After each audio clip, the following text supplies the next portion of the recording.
అంబేద్కర్ ఒక్క మాలమాదిగలకే నాయకుడు కాదు. కమ్మకి, కాపుకి, రెడ్డికి, ఎట్టికి, యానాదికి, హిందువుకి, ముస్లింకి, క్రైస్తవుడికి మనసున్న ప్రతి వారికి నాయకుడు అంబేద్కర్. భారతదేశానికే నాయకుడు.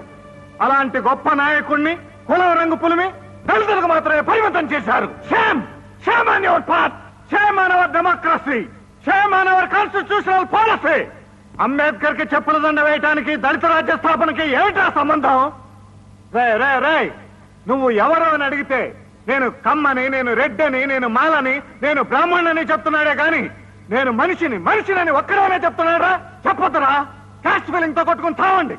కులాల వారిగా విడిపోయి మతాల వారిగా పొడుచుకుని కమ్మ జిల్లా అని, రెడ్డి మండలం అని, మాల రాష్ట్రం అని గాంధీ గారిని ముక్కలు చేసినట్టే దేశాన్ని కూడా ముక్కలు చేసేయండి.